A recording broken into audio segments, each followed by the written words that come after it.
প্রিয় ঘাগটিয়া ইউনিয়নবাসী, আসসালামু আলাইকুম ওরহমতুল্লাহি ওবরাকাতুহু। আসন্ন স্থানীয় সরকার নির্বাচনকে সামনে রেখে আমি মামুনুর রশিদ আপনাদের সবার কাছে আন্তরিক দোয়া, ভালোবাসা ও সমর্থন কামনা করছি।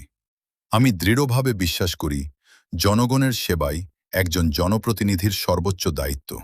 আপনাদের মূল্যবান সহযোগিতা ও আস্থা পেলে একটি বৈষম্যহীন, দুর্নীতিমুক্ত, মাদকমুক্ত, আধুনিক, নিরাপদ ও উন্নয়ন সমৃদ্ধ ঘাগটিয়া ইউনিয়ন গড়ে তুলতে সততা, নিষ্ঠা ও জবাবদিহিতার সঙ্গে নিরলসভাবে কাজ করব, ইনশাআল্লাহ। আমার অঙ্গীকার জনগণের পাশে থেকে সেবামূলক কাজ করা, শিক্ষা, স্বাস্থ্য, কৃষি ও অবকাঠামোর উন্নয়ন নিশ্চিত করা, যুব সমাজকে মাদকমুক্ত ও কর্মমুখী হিসেবে গড়ে তোলা, সকলের জন্য সমান সুযোগ ও ন্যায়ভিত্তিক সেবা নিশ্চিত করা। আসুন আমরা সবাই মিলে ঐক্যবদ্ধ হয়ে একটি সুন্দর, শান্তিপূর্ণ, নিরাপদ ও সমৃদ্ধ ঘাগটিয়া ইউনিয়ন গড়ে তুলি।